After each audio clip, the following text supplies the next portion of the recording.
반갑습니다. 오늘 세종 나신 날이고 또 스승의 날이고 아주 의미 있는 날이죠. 그래서 여러 가지 강의 주제를 고민하다가 역시 그 청소년기 왕 되기 전에 세종은 어떤 모습일까 이런 이제 자료를 살펴보았어요.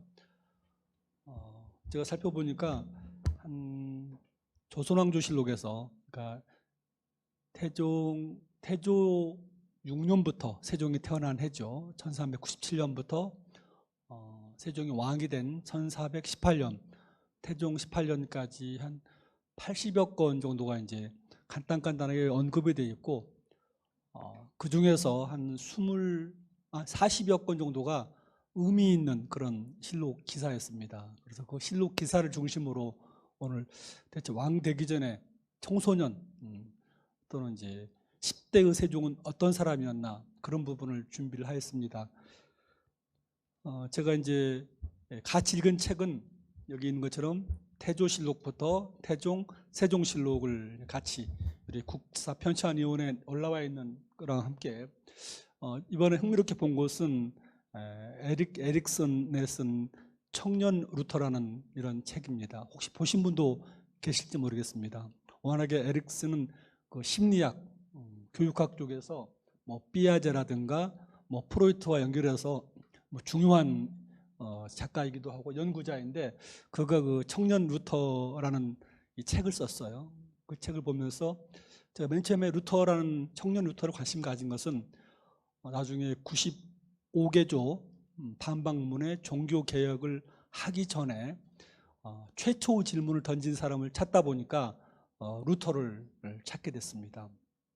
그래서 세종도 보면 제가 볼 때 중요한 최초 질문은 백성들이 법을 알아서 죄 짓지 않게 하면 어떨까?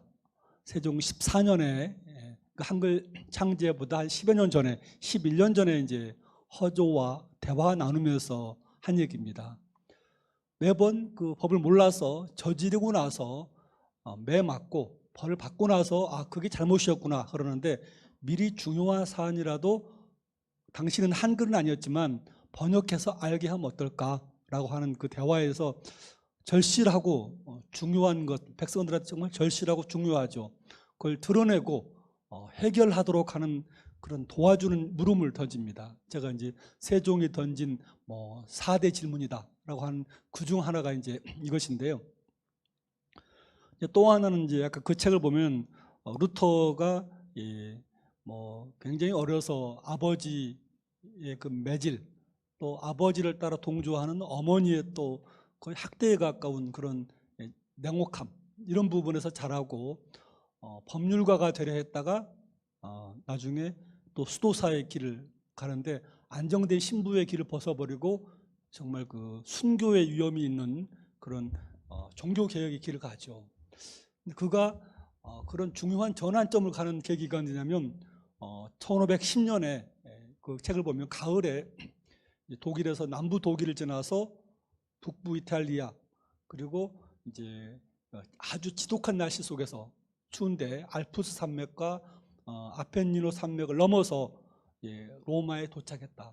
그래서 많은 다른 그 신도들처럼 또는 이제 수사들처럼 많은 교회를 찾아다니고 그보다 먼저 이제 순교당했던 사보나롤라라는 그런 그 마키아벨리도 중요시했던 사람이 있어요. 그 당시 모든 사람들에게 물질 만능의 세계를 혁파하면서 이제 뭔가 좀 새로운 개혁을 주장했다가 그건 이제 민중의 변란으로 죽음을 당한 그런 그 사보나롤라를 정말 존경스러운 수사다라고 얘기하면서 그러다가 이제 다른 사람들처럼 또 역시 라테란 교회의 28개 계단을 무릎으로 올라갑니다. 한 계단 갈 때마다 주기도문을 외우고 그리고 드디어 마지막 계단에 딱 올라갔는데 그때 던지는 질문이 근데 이렇게 주기도문을 외우고 무릎으로 올라가고 고행하는 것이 정말 이게 진리인가? 이게 정말 하나님의 뜻을 진실되게 따르는 것인가? 문득 질문을 던집니다. 그게 바로 이제 그동안 가톨릭에서의 그런 여러 가지 부조리와 그 면죄부판 이런 것들에 대한 근본적인 회심의 길이라고 이렇게 에릭슨이 쓰고 있어요. 아마 그런 것이 그로 하여금 그 편안한 그 길을 던지고 새로운 그런 도전적인 길을 가는데, 저는 중요한 것이 오늘 제가 우리 청소년 세종 이도라고 이제 왕이 되기 전에 모습을 부르겠습니다만, 이도를 볼 때 우리가 미래 세대 청소년들한테 어떤 그 화두를 던질 수 있을까? 저는 한마디로 질문을 잘 던지는, 또 그 생각 밖에 그런 뛰어난 질문을 잘 던지는 청소년들이 됐으면 좋겠다. 그게 우리가 세종한테 배울 중요한 하나의 그 모습이 아닌가라고 생각이 들어서 세종실록과 함께 청년 루터의 이야기를 함께 살펴보았습니다. 좀 기대가 되십니까? 제가 좀 긴장된 게 보이시죠? 또 두 사람이 이제 공통된 하나는 이른바 금소괄자라는, 우리 알다시피 루터가 아무리 뭐 그 당시 개혁적인 혁명적인 얘기를 했더라도 그 당시에 그 금소괄자가 나오지 않았더라면 그렇게 짧은 시간 동안에 그 유럽 전체를 이렇게 움직일 수 없었는데, 그가 최초의 설교는 1517년에 대표권 없다면 세금도 낼 수 없다는 그 설교가 많은 청년 이제 신학생들한테 인기가 있었고, 또 그게 이제 많은 그 10년 안에 12개 도시의 인쇄업체 30명이 계속 루터의 설교를 이제 책으로 찍어내고 반방 95개조 반방문도 바로바로 알리고, 그래서 굉장히 급속한 어떤 그 통신혁명이라고 되어 있는데, 그것이 바로 루터를 이제 유명하게 만들었는데, 똑같이 우리 세종도 훈민정 또 그걸 갑인자를 통해서 이제 훈민정 회례를 만들어서 알렸고, 또 그런 부분이 우리 알다시피 세종이 한글 창제한 이미 반포한 이후로 4년 안에 이미 백성들이 양재 말죽거리에다가 어떤 대자보를 쓸 정도로 이미 빠르게 전파된 것도 저는 일종의 그런 금소괄자라든가 어떤 이 일종의 통신혁명이죠. 그런 부분의 효과를 보았다고 봅니다. 그리고 가장 중요한 두 사람의 공통점은 유년기에 소외된 경험을 겪었다. 정말 그 중요한 어떤 그 좌절과 또 소외된 경험이 두 사람으로 하여금 안전하고 편안한 길을 버리고 새로운 도전의 길을 가게 했다. 그 점에서 저는 두 가지 책을 같이 보면서 많은 배우는 바가 있었습니다. 소년 세종의 모습 혹시 생각해 보셨습니까? 우리 그 광화문에 있는 그런 50대 나이 지긋한 세종이 아니고 소년 세종, 제가 보여드리겠습니다. 혹시 보신 분 계시나요? 청주에 가면 있습니다. 운보기념관에 처음에 그 운보 김기창 선생이 한국은행으로부터 10,000원 꺼내다가 세종대왕을 넣어야겠다, 고액권을 넣어야겠다 했을 때 그가 처음 그린 도안이었어요. 근데 한국은행에서 이거 너무 젊다, 우리가 존경하는 훌륭한 세종대왕이 이렇게 청년 같은 모습이어도 되겠느냐, 다시 그린 거가 지금 10,000권에 있는 그런 모습입니다. 근데 저는 오히려 이 모습이 더 친근하고 그 소년의 모습을, 물론 다 상상도지만 그럼에도 불구하고 운보 선생이 아주 고민해서 저는 제 연구실에도 이제 지금 현재의 어떤 나중 버전의 나이 드신 세종대왕 초상화가 있습니다만, 오히려 이걸 보면 운보 선생이 굉장히 그 세종실록의 고민들을, 작은 모습들을 보고 그렸구나라고 생각을 하였습니다. 이번에 이제 40여 건의 세종실록에 있는 세종실록, 태종실록, 태조실록, 정종실록 등의 기사를 보면서 딱 두 가지가 저한테 눈을 사로잡았는데요. 첫 번째는 잘 안 보시겠는데 태종 16년 9월 19일자 기록입니다. 세자가 흥덕사에 가서 신의왕후 기신에 소양하다라는 제목으로 되어 있어요. 이제 흥덕사면 우리 인터넷 치면 청주로 나옵니다. 근데 그 청주 흥덕사가 아니고 지금 해화동에 있었어요. 지금의 해화동, 종로구 해화동에 지금 흥덕사 터라고 남아 있는데, 그 흥덕사에 이제 태조 때부터 기신제 불교 행사지요. 제사 때를 거기서 받들어 모시는 행사를 이제 하러 세자가 갑니다. 신의 왕후는 태조의 첫 번째 부인 한씨, 그리고 태종의 어머니죠. 그 세자 양령한테는 세자 양령이라면 틀린 말입니다. 정확히 말하면 세자 이도가 맞는 얘기죠. 양령은 나중에 붙여진 이름이니까. 그래서 세자 이제가 이제 세자로서 귀신제의 향을 사르고 소양하고 세상에 그 다음 바로 바둑을 두기 시작해요. 그래서 그때 충녕대군이 같이 따라갔는데 뭐라 그랬습니까? 아니, 세자가 지존의 몸인데 이렇게 간사한 소인배들과 바둑놀이 하는 것도 안 되는데 하물며 오늘 무슨 날입니까? 귀신제 아닙니까? 양령은 보통 이런 사람이죠. 절에 가서도 그냥 그렇게 고기 구워 먹고 이런 그 자유로운 스타일이잖아요. 그때 세자가 뭐라 그럽니까? 뭐라 그러죠? 너는 저 관음장으로 잠이나 퍼가 빠진 것 같아요. 제가 우리 학생한테 그걸 말했더니 뭐라 하냐면 이거 한마디로 너 재수 없어. 이걸 이렇게 표현했대요. 요즘 같으면 재수 없는 놈 이렇게 했다는 거예요.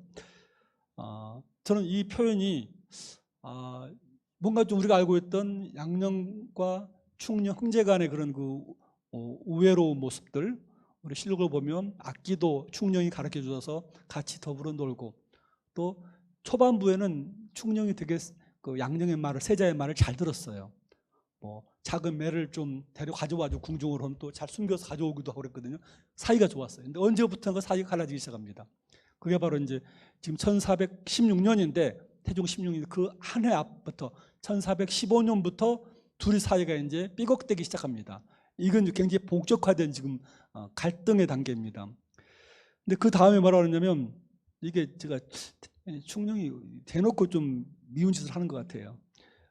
조물주가 이빨을 주고 뿔을 없애고 날개를 붙이고 두 발을 주는 각각 다른 그 강점을 주었는데 성인 군자와 야인은 다 또 분수가 있습니다.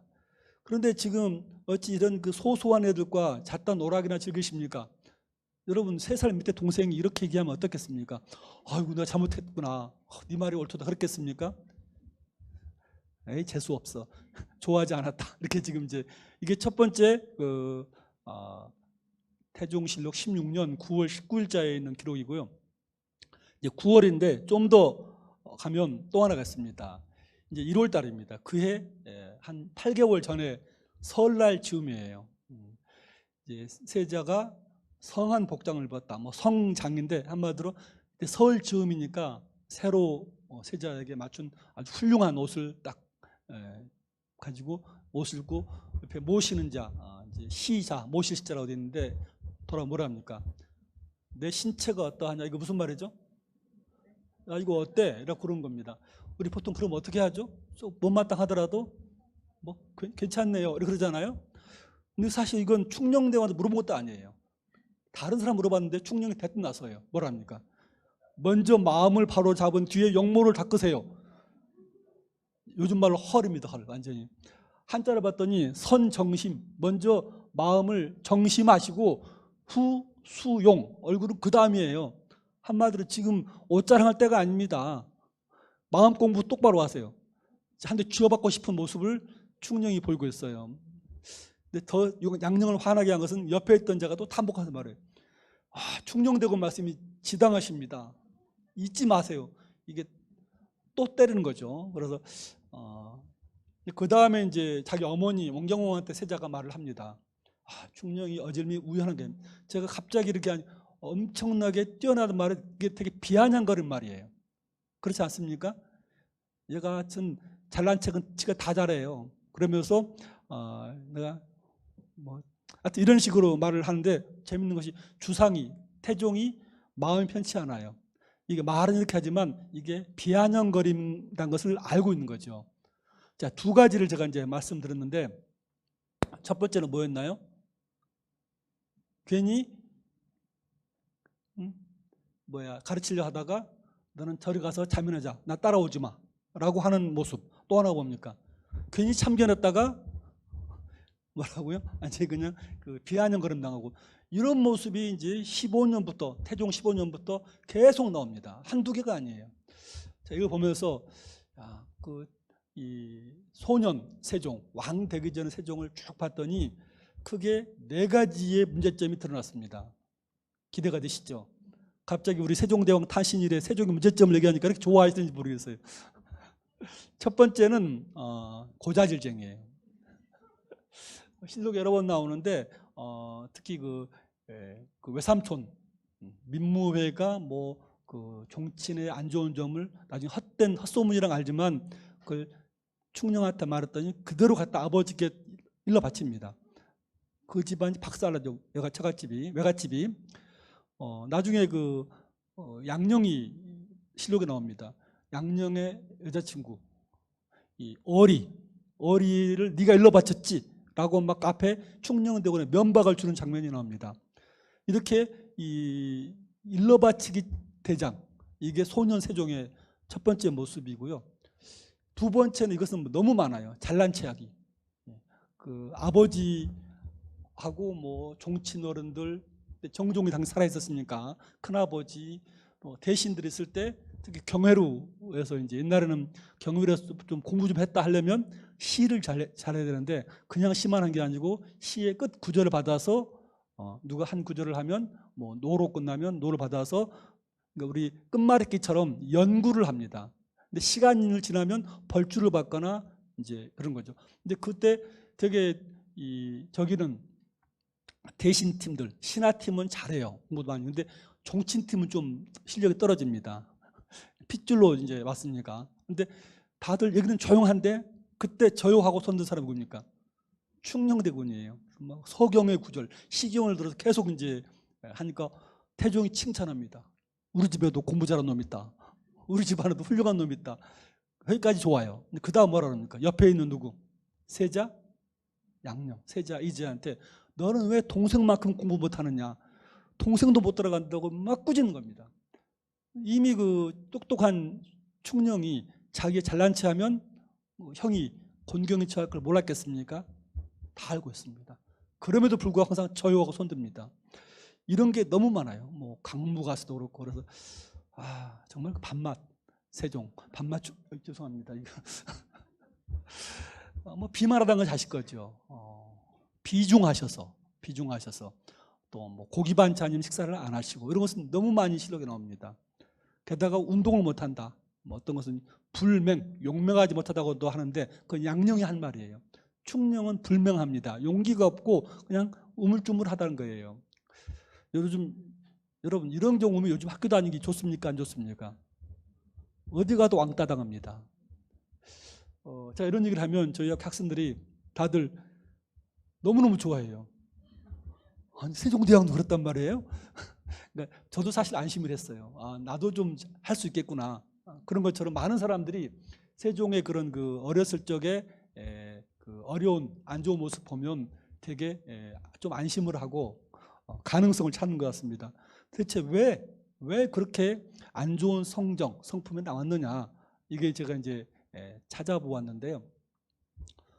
우선 세종이 자란 환경을 봐야겠죠. 세종이 태어난 곳이 어딘가요? 1. 개경, 2. 서울, 3. 함흥 어디입니까?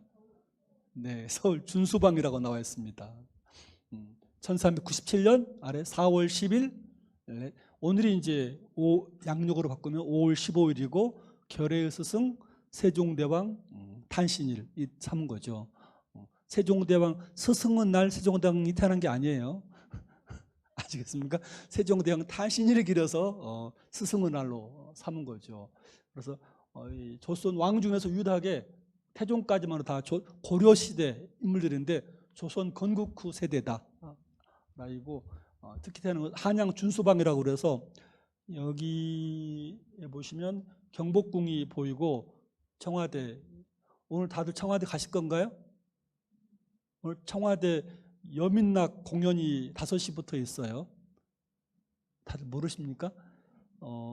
오늘 거기서 아주 훌륭한 청와대 무슨 광장에서 공연하는데 혹시 그 가실 분 있으면 제가 말씀드릴게요. 가서 청와대에서 노시고 공연도 보실 수가 있습니다.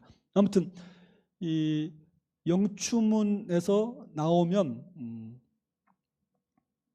이 구역이 제가 이제 한 10여 년 전에 서울시 프로젝트로 이제 세종 나신 곳을 정확하게 고증하고 지도를 복원하고 했습니다. 세 가지 단계를 거쳤어요. 먼저 이제 1917년에 현대 지적도가 만들어졌거든요. 거기에다가 조선시대 수선도라고 그러죠. 대동여지도의 수선도를 하고, 그 다음에 여러 가지 관련 현재의 지금의 지리를 건물 등을 찾아가지고 입체적으로 만들었습니다. 그래서 정말 많은 변화가 있었더라고요. 그래서 저희가 고증한 것은 그 당시에 또 세종이 태어날 때는 태종이 하나의 그 왕자에 불과했거든요. 다섯째 정한대군이었지 않습니까? 그 정도의 대군이면 어느 정도 집을 갖고 있는지 그걸 살펴보았더니 여기 영추문에서 나와서 가까이 통이동과 효자동 그 사이에서 태어난 걸로 비정을 하였습니다. 지금 그곳에 세종 나신곳 기념관을 지으려고 열심히 노력을 하고 있습니다. 아무튼 이곳에 태어났는데 이제 이 공간이 한번 가보시면 알겠습니다만 경복궁에서 그리 멀지가 않아요. 그리고 이 공간이 늘 그 당시에 그가 충령에 태어난 것이 1397년인데 바로 그 1년 전에 96년에 1차 왕자은환이 발생했습니다. 그게 뭔가요? 1차 왕자은환이 태종 이방원이 정도전을 척살하고 동생 이방석 등을 다 죽인 사건이죠. 피비린내는 사건들입니다. 다 이 교보문고 근처가 전부 다 이 사륙이 일어났던 그런 공간입니다. 그런 것을 물론 2살밖에 안 됐기 때문에 충령이 1차 왕자은환은 잘 몰랐을 수 있어요. 근데 그보다 1400년도에 이제 다시 2차 왕자은환, 태종 이방원은 바로 위에 있는 형 이방간이 궁중 쿠데타를 준비하다가 이제 쫓겨가는 거죠. 일종의 내전이 일어난 겁니다. 그것은 이미 1497년생이니까 6살인가요? 97, 98, 99, 1400년 우리나라 5살이죠. 5살이기 때문에 인지를 했을 거예요. 그 외에도 많은 사람들이 이곳에서 들려오는 정치 세계의 모습이 결코 어린 충령한테 좋은 모습은 아니었던 것 같아요. 아마 그런 부분이 형 양룡으로 하여금 매사냥, 여자 사냥으로 빠진 것도 일종의 정신질환으로도 벗어나기 위한 그런 모습이라고 보이고, 둘째 효령은 종교적인데 귀했고 충령은 뭐였습니까?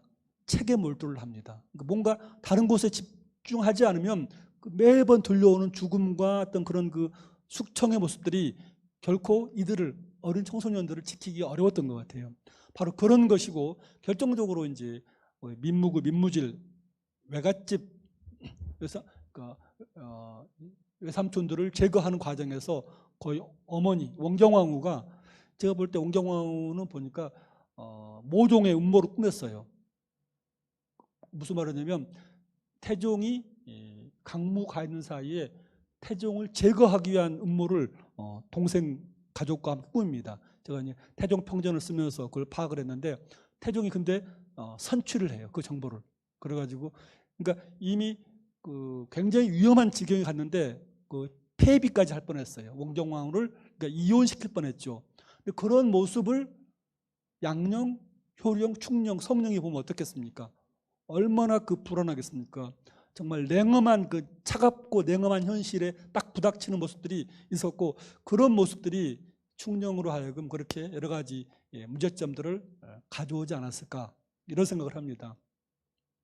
표현하자면 비운의 가정사, 외갓집, 그다음에 이제 여러 또 또 왕자은환, 2차 왕자은환에서 이제 특히 같이 이웃집에 살던 이방간의 형제들과 같이 어느 순간부터 너 쟤랑 놀지 마 이렇게 되면서 그런 그 파탄되고, 형령은 그 문제야, 양령적으로는 계속 문제와 같은 모습, 비행 실덕이라고 표현되어 있는 끊임없는 탈선 행동, 아버지와 싸우잖아요.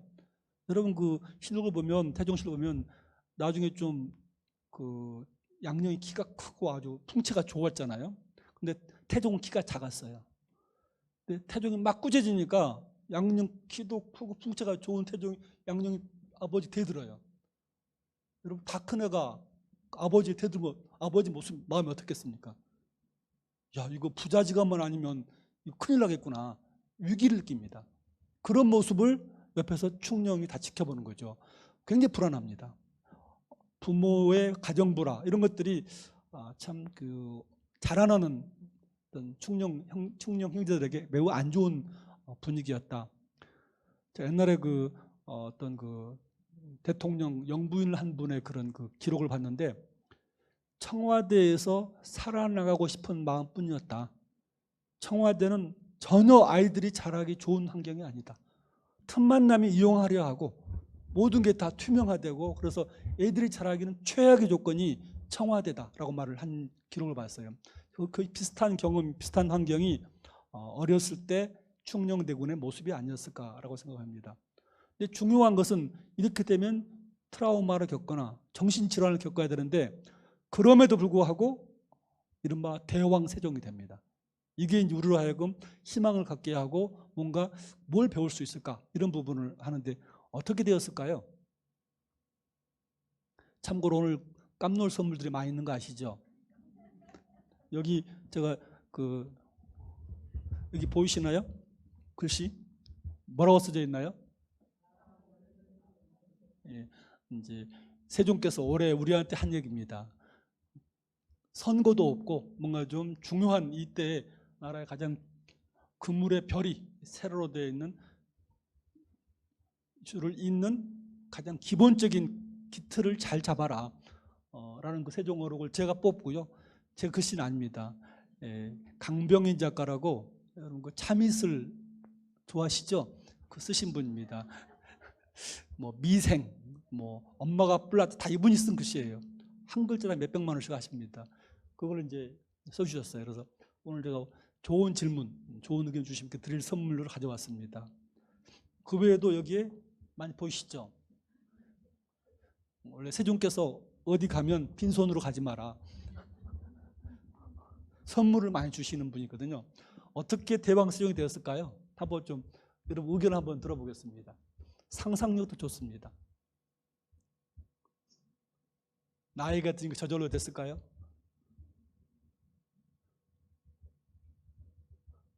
네, 저 뒤에 계신 분. 책. 뭐 우리 세종이 책 좋아하는 거 아시죠? 뭐 한밤중에도 한겨울에도 매우 더운 날에도 항상 책을 손에서 놓지 않았다. 수불석권 이런 말이 써 있지 않습니까?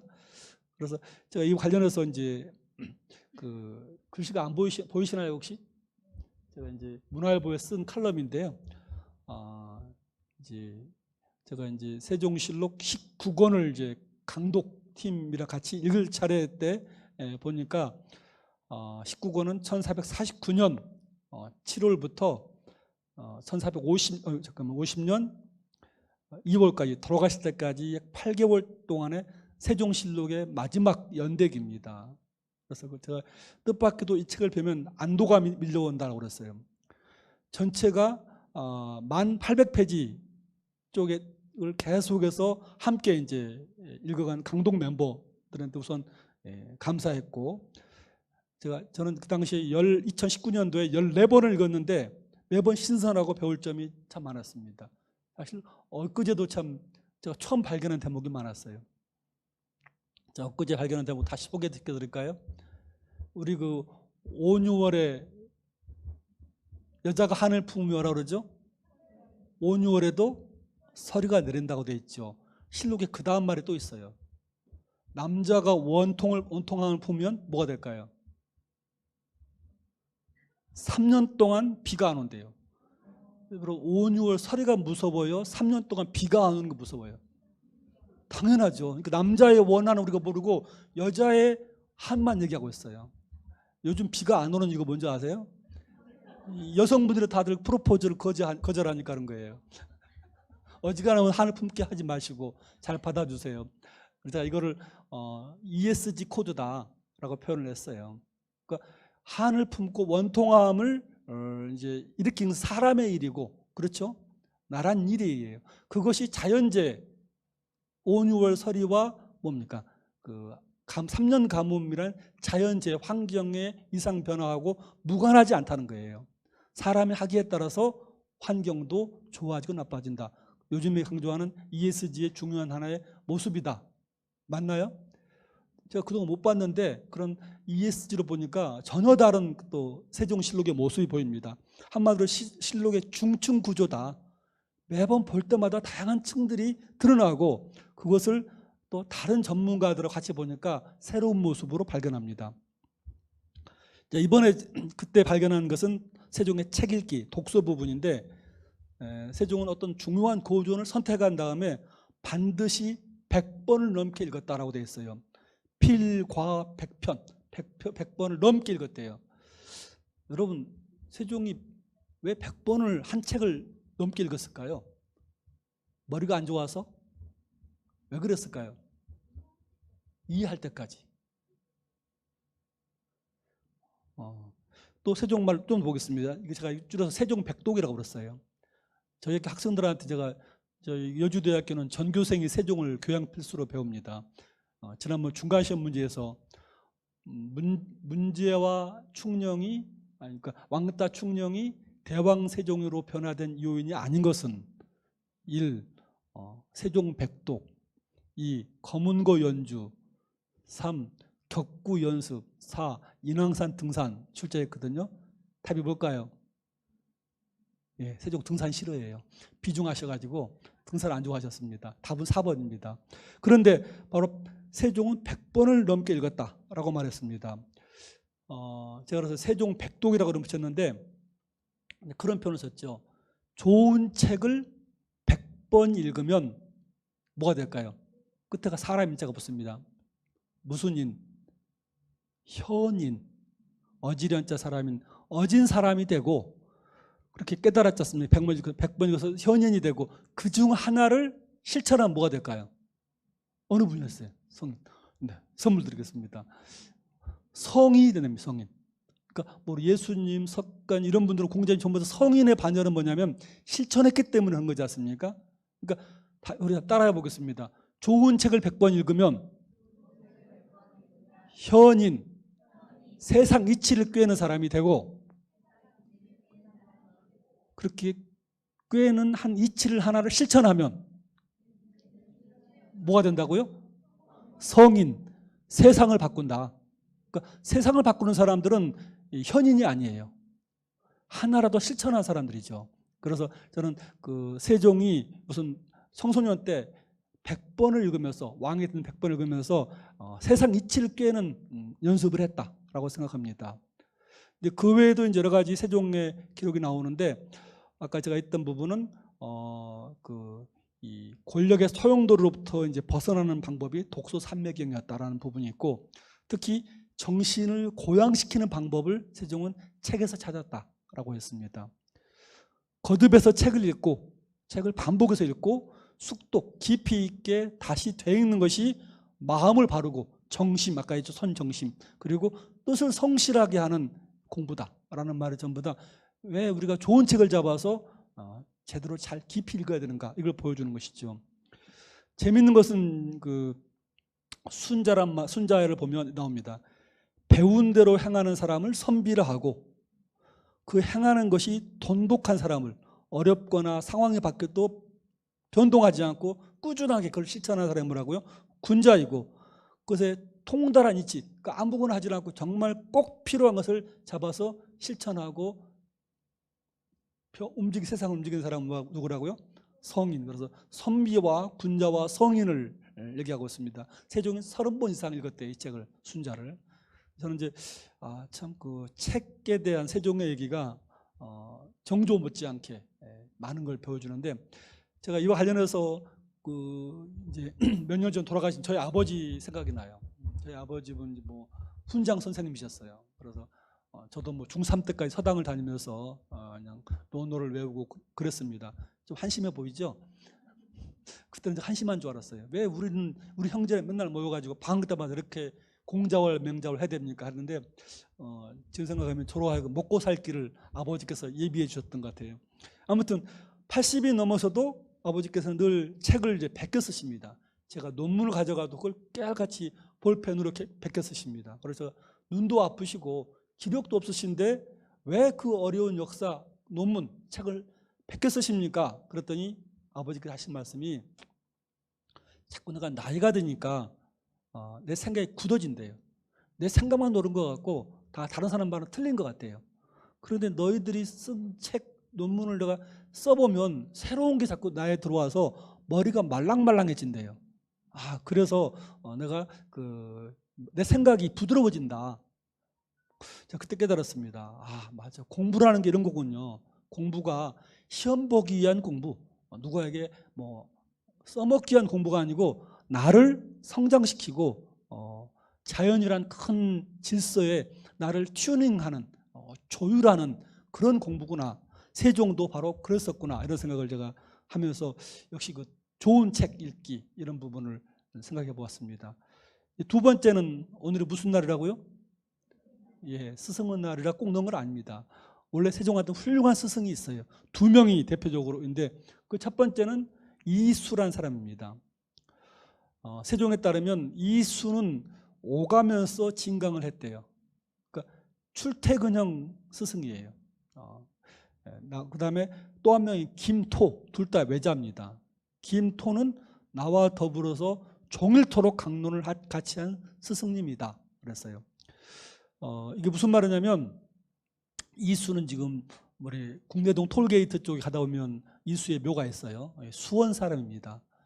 태종이 양녕원 먼저 세자를 배치한 다음에 효령, 충령, 성령에 대해서 대군에게 이제 스승을 이제 해줘야, 특히 충령은 공부를 잘하고 좋아하니까 어떤 선생님을 모실까라고 고민하다가 딱 두 가지를 얘기해요. 첫 번째가 마음이 이렇게 순박한, 무슨 말, 권력욕이 있어가지고 이번 기회를 타서 내가 뭐 들어가야지 이런 거 없이 정말 공부를 좋은 품성을 갖고 있는 첫 번째. 그러니까 우리 자녀의 제자를 고를 때 첫 번째가 어떤 선생님인가. 서울대 나온 과외 선생님 구하지 마시고 그 마음 씀씀이가 어떠한가 첫 번째. 두 번째가 고전에 해박한 사람이었습니다. 그래서 그랬더니 이수가 계속 과거 시험에 1차는 항상 수석으로 합격하는데 2차를 떨어지는 거예요. 한마디로 논술을 못해요. 암기는 잘해요. 그게 이수입니다. 그래서 태종이 좋다 해서 이수를 뽑아줍니다. 그래서 이수는 세종의 표현에 따르면 나에게 고금의 유익한 말, 옛날부터 통찰력 있는 말, 정말 나의 마음을 다스리고 나를 발전시키는 말들이 있죠.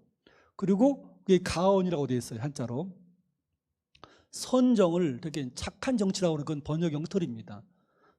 한문의 제일 잘못된 번역이 착할 선으로 번역한 겁니다. 잘할 선 이런 경우 훨씬 많아요. 실록에서요. 잘한 사례, 영어로 하면 베스트 프랙티스, 그런 사례를 많이 들려준다는 거예요. 통찰력 있는 말을 던져주죠. 아까 여러분 통찰력은 뭡니까? 좋은 책을 100번 읽으면 뭐라고요?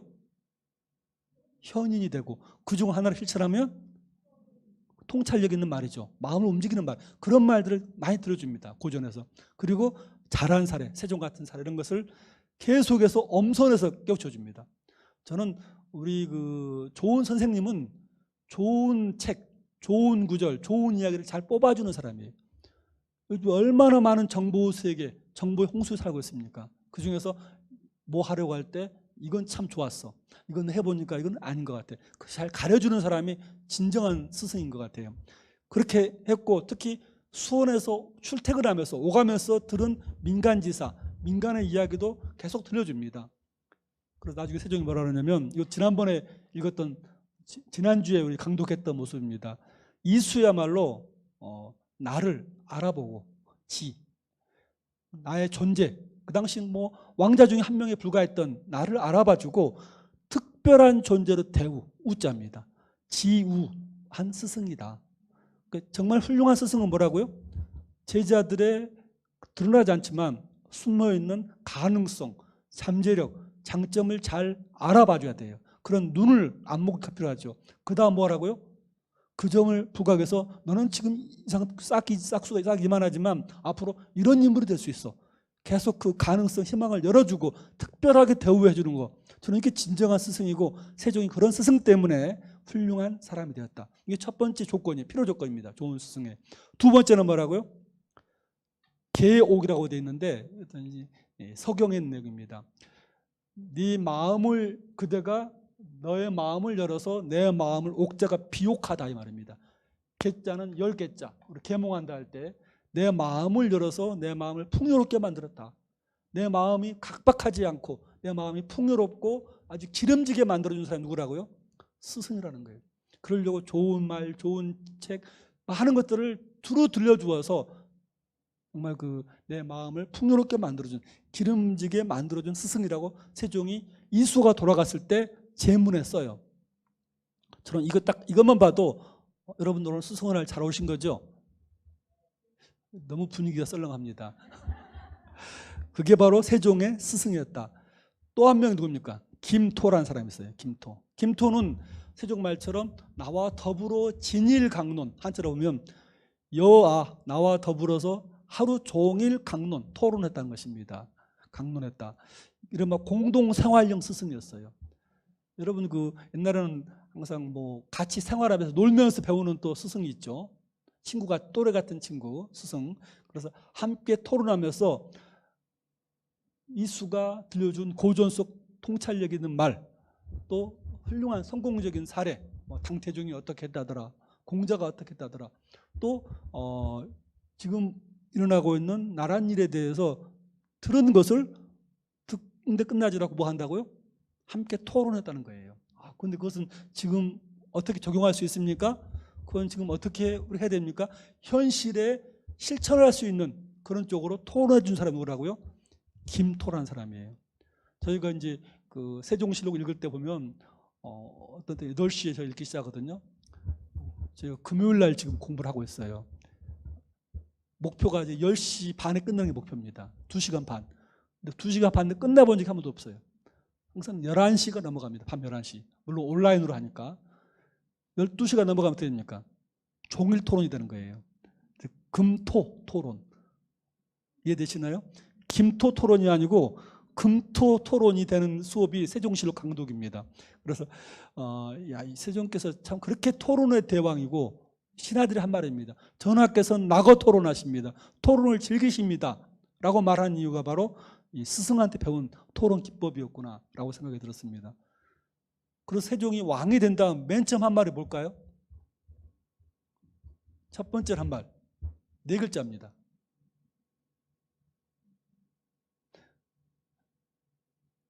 선물에 욕심이 안 나시는군요 보니까. 견물생심. 네? 힌트요?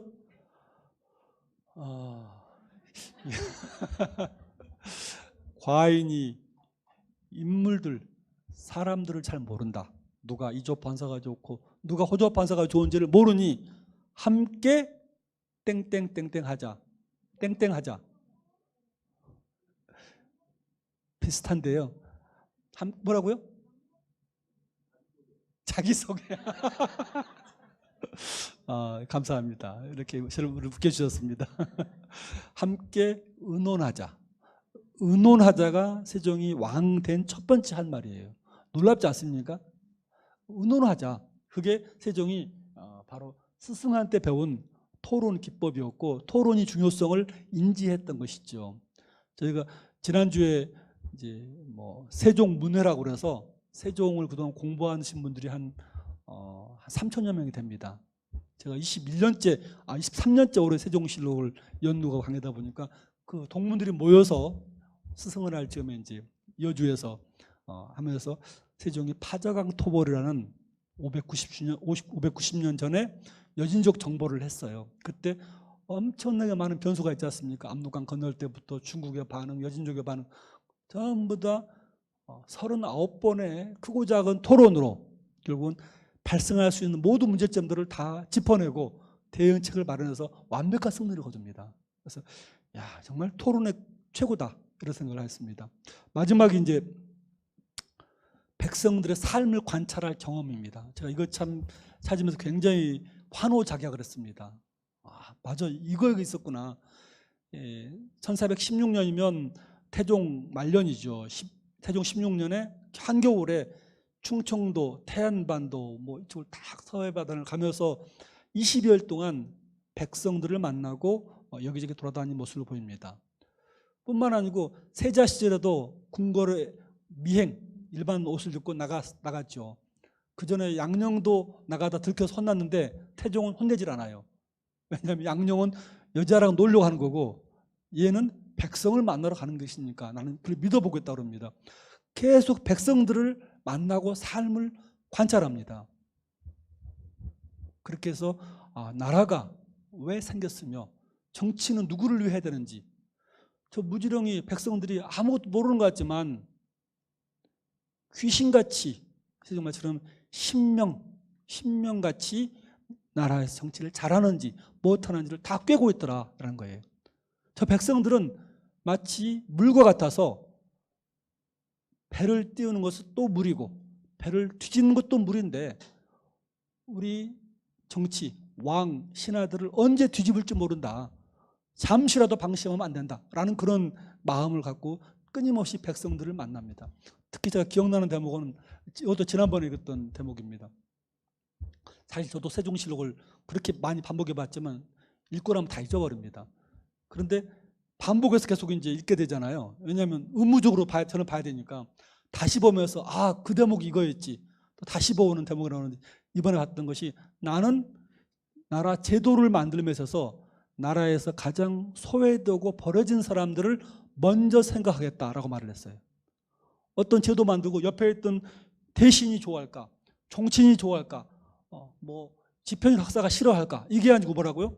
눈에 보이지 않지만 힘도 없어 보이지만 많은 백성들이 이 제도, 이 결정으로 인해서 혹시 소외당하지 않을까? 그들이 어떻게 생각할까? 이걸 먼저 생각한다는 거예요.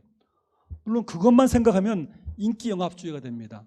근데 그 다음에 생각한 다음에 옆에 집현일 학사, 신하들한테 어떻게 하면 그 목적을 달성할 수 있을 것인가? 그 다음 물어보는 거죠. 그래서 이 세종의 그런 백성들의 삶을 관찰한 것이 그로 하여금 어떤 놀라운 어떤 그 제가 표현하기를 이 백성을 만난 그 전율 그것이 바로 그로 하여금 정말 제가 사실 이번에 쓰고 싶었던 글이 뭐냐면 세종의 우울증이었어요. 나 같으면 정말 우울증에 걸리겠구나. 보시면 제가 이제 카드를 지금 못 옮겼는데 세종의 우울증으로 보시죠. 첫 번째, 그 4살 위의 연상, 4살 위의 누나인데요. 경안공주라는 누나가 1493년생이고 세종은 97년생이니까 4살 위의 누나가 세종하고 천성과 기품이 닮아서 궁중 많은 사람들이 늘 같이 칭찬을 했어요. 특히 제가 이제 이렇게 글도 썼습니다. 여주에 가면 세종의 9가지 경치가 있어요. 세종 관련 세종대왕 능부터. 그래서 여주 세종 구경 가자 말 되지 않습니까? 그래서 저희 청소년들한테 세종의 9가지 경치를 다 가서 답사하고 맛집도 보고 유튜브로 중계해라. 그걸 제가 프로젝트를 했더니 놀랍게도 시에서 돈을 내가지고 지금 올 5월 달에 시작을 합니다. 외국인도 참여를 해요. 그래서 그중에 한 5경이 바로 세종의 누이 경안공주와 그 매형 권규의 이야기를 이제 쭉 썼어요. 근데 그중에서 하나가 뭐냐면 우리 같이 좀 읽어볼 수 있을까요? 경안공주와 시작. 경안공주와 충녕대군은 천성과 기품이 서로 닮아서 궁중에서 그 빼어남을 함께 일컬었다. 경안공주는 충녕의 다움과 기량이 날로 이루어짐을 늘 감탄했다. 보통 사람이 아니었다.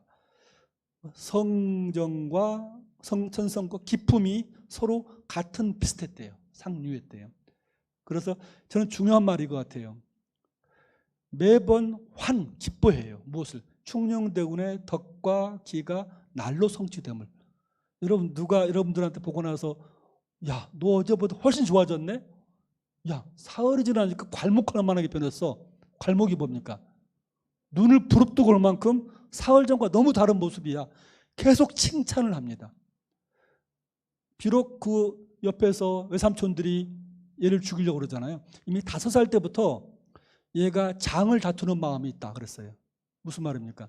얘가 우두머리를 다투는 모습이 있다는 것을 실록에 기록되어 있어요. 얘를 제거하지 않으면 안 된다. 나무에 격가지를 자르듯이 완전히 전지 잘라버려야만이 양령, 그러니까 세자 이제가 온전할 수 있다. 다 죽여버리자는 거예요. 그런 말을 직접 들었어요. 앞에 있는 5살 먹은 충령한테. 또 뭐 어머니는 또 얼마나 큰 형을 편애하고 그렇지 않습니까? 외삼촌들 그렇죠.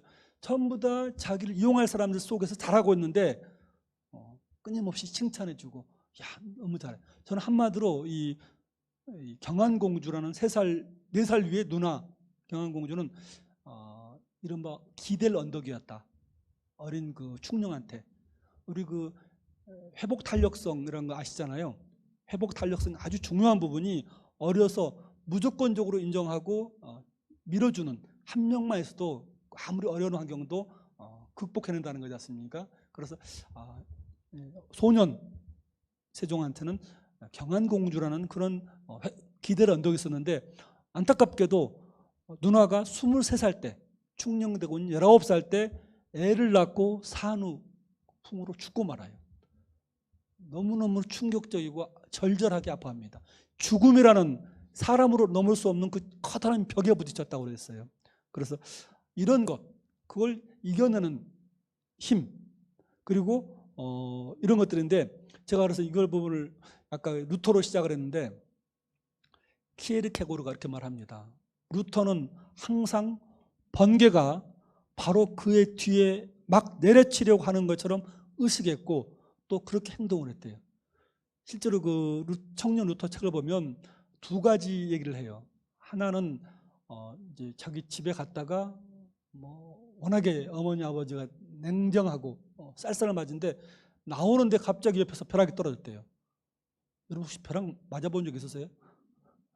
우리 실력 보면 벼락 맞아 죽은 사람 그렇게 많아요. 보면요. 저는 지금도 전화번호도 창덕궁 가는데 비가 엄청나게 오더라고요. 이러다가 우리 또 벼락 맞으면 어떻게 해야지? 벼락 맞으는 게 뭐 운이 없으면 맞는 거지만 옛날 사람들은 다 천벌을 만다고 그랬어요. 천벌을 받았다. 그러니까 이 항상 그 위기감을 갖고 있었습니다. 또 하나가 루터의 중요한 얘기가 성가대에서 그냥 쓰러지죠. 성가대 쓰러져서 발작을 해요. 그때 루터가 한 말이 뭡니까? 나는 내가 아닙니다. 무슨 말인 것 같아요? 어떤 사람 정신분석학자들은 약간 좀 발작을 했다라고 하는 사람도 있지만 뭔가 자기에 대한 전면 부정을 하는 겁니다. 성가대 쓰러져가지고.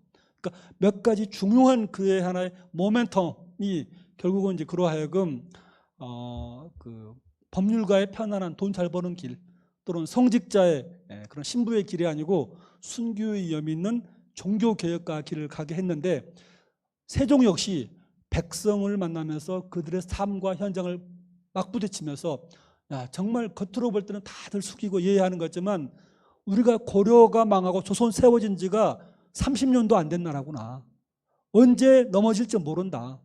그리고 내가 만약 잘못하면 내가 실수하면 할아버지, 나라 세운 할아버지, 아버지 그 많은 사람을 죽였고 또 형이 또 한편으로 양보를 했는데 온 우리 조상들 할아버지 할아버지 다 욕보이는 거다. 그 세종실록의 그 세종의 그 유능 국민 교서를 보면 가장 많이 나오는 말이 책임감이에요. 그래서 그런 것들이 그로 하여금 왕이란 지도자의 업에 대한 이 소명의식을 갖게 했고 백성과 만나면 그 3번째 삶의 백성 삶의 만남이 중요하지 않았나 생각합니다. 여기까지가 준비한 건 다 했는데요. 그 다음 부분은 제가 좀 시간 있으면 한다고 그러는데 안타깝게도 시간이 없습니다. 세종은 어떤 인성이 있었고 그가 보는 또 인성은 어떠했는지 이런 부분들을 혹시 다음에 기회가 생기면 살펴보겠고요. 끝으로 이제 이것입니다. 제가 맨 처음에 말씀드린 것처럼 우리가 세종식으로 우리 청소년들한테 여기 보니까 청소년 맞나요? 아니 죄송합니다. 제가 청소년인 줄 알았습니다. 선물 드리려고 했습니다. 우리가 이제 어떻게 해야지 청소년들한테 미래를 준비하게 할 것이냐. 질문 잘하는 리더 이게 정말 우리 가르쳐야 할 부분이고 그래서 저는 세종의 질문학교라는 캠프를 이제 준비했다가 코로나 때는 못했어요. 그래서 올해 다시 한번 해보려고 하고 있어요.